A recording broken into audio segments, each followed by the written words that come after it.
कल्याणपुर थाना क्षेत्र के सागर पंचायत के चंद्रभूषण सिंह मुखिया गोविंदपुर के उज्जवल यादव को उठवा लेते हैं और जैसे ही उठवाते हैं तो उठवाने के बाद उज्जवल यादव की पिटाई की जाती है और पैरों पर थूक लगाकर उसको चटवाया जाता है और चटवाने के बाद उनका आधा सर छिल दिया जाता है, आधा बाल छिल दिया जाता है, इसके साथ आधी मूछें गायब कर दी जाती है छिलके। तो ये कहीं से सही नहीं है भाई, ये 100% गलत है और इस तरीके की तालिबानी सोच रखने वाले चंद्रभूषण सिंह के ऊपर एफआईआर दर्ज होना चाहिए और एफआईआर दर्ज होने के बाद उनको ऊपर एनएसए लगाकर, चंद्रभूषण मुखिया के ऊपर एनएसए लगाकर और जेल में डालना चाहिए और इस तरीके का धारा लगाना चाहिए चंद्रभूषण सिंह के ऊपर ताकि उसकी जमानत ना हो सके जल्दी, नॉन अवेलेबल वारंट के साथ उसको गिरफ्तार करना चाहिए। यह रही पहले की बात। अब आगे की घटना आपको बताते हैं कि विकास राज जो एक्सपोज मीडिया का पत्रकार है, इसके बाद से संतोष रेणु यादव जो बिहार में सबसे बड़ा गालीबाज अगर कोई होता है तो संतोष रेणु यादव है, सबसे बड़ा गालीबाज। ये लोग क्या करते हैं कि वहां पर पहुंचते हैं और पहुंचने के बाद चंद्रभूषण सिंह मुखिया के मतलब गाड़ियों को आग लगा दिया जाता है, तोड़ा फोड़ा जाता है, उनके घर के खिड़की दरवाजे तक को तोड़ा जाता है, खिड़की के शीशे को इस तरीके से चकनाचूर किया जाता है जिस तरीके से लग रहा है कि किसी आतंकवादी के ऊपर हमला कर रहे हैं ये लोग। मतलब कानून है, प्रशासन है, इस देश में संविधान किस लिए बनाया गया भाई? इतने लोग मिलकर संविधान की संरचना किए और जब संविधान लिखा गया तो आखिर किस लिए लिखा गया भाई? इतने लोग मिलकर अगर संविधान की संरचना किए तो आखिर किस लिए संविधान को लिखा गया? इसलिए लिखा गया कि एक समाज वहां जाएगा उज्जवल यादव के लिए और चंद्रभूषण के घर पर हमला करेगा, उनकी मां बहनों तक को परेशान करेगा, जो उनके घर के बच्चे हैं वो बच्चे डर रहे हैं इस हमला से।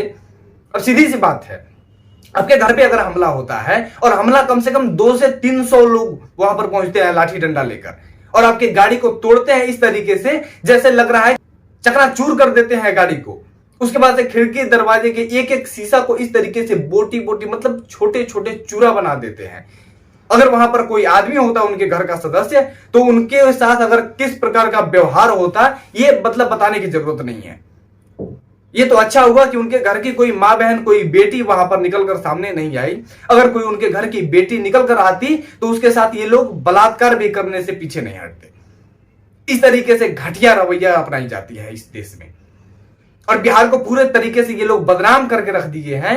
अरे भाई, मानते हैं कि एक व्यक्ति के ऊपर हमला हुआ, मानते हैं एक व्यक्ति का सर छिल दिया गया, मानते हैं एक व्यक्ति का आधा मूंछ उड़ा दिया गया, ये कहीं से सही नहीं है, बहुत गलत चीज है और ये चीजें नहीं होनी चाहिए।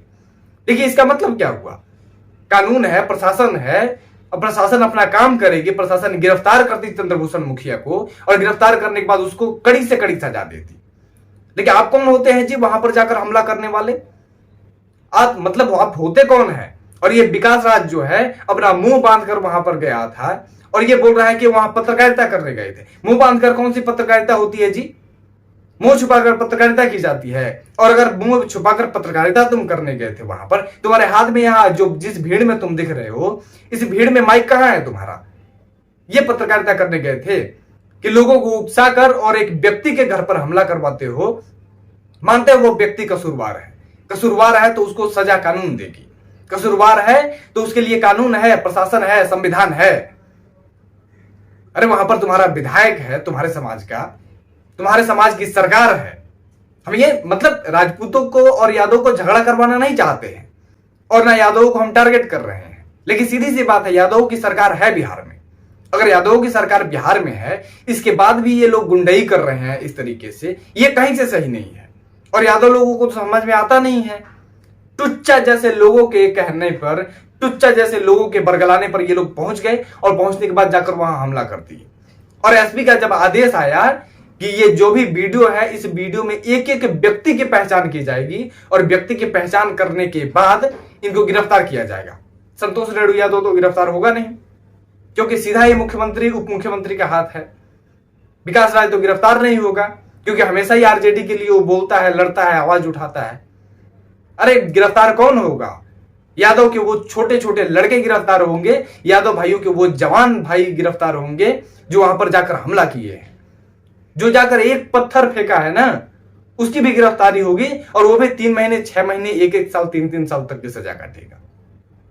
कोई सरकारी नौकरी की तैयारी कर रहा होगा, उसकी नौकरी नहीं होगी जितने भी लोग उस भीड़ में हैं। इस तरीके का घटिया रवैया अपनाया जा रहा है और इस तरीके से ये लोग चाल चले हुए हैं और एक समाज को बरगलाकर ये लोग हमला करवाए। इनका कुछ नहीं बिगड़ेगा भाई। यादव भाई सोचते काहे नहीं हो? टुच्चा जैसे लोग आते हैं और तुमको बरगला कर ले जाते हैं और एक भीड़ बनाकर हमला करवाते हैं किसी के घर पर, और तुम्हारे परिवार के अगर कोई गिरफ्तार होगा ना, छुड़ाने के लिए कोई नहीं आएगा। इन लोगों में से कोई नहीं आएगा, लिख कर ले लीजिए आप। आपके माँ बाप जो हमला किए हैं ना, उनके माँ बाप सड़कों पर आ जाएंगे, उनके माँ बाप कर्ज लेंगे, उनके माँ बाप अपना खेत बेचेंगे या अपना जमीन को गिरवी रखेंगे अपने बच्चे को छुड़ाने के लिए, बच्चे की जमानत करवाने के लिए।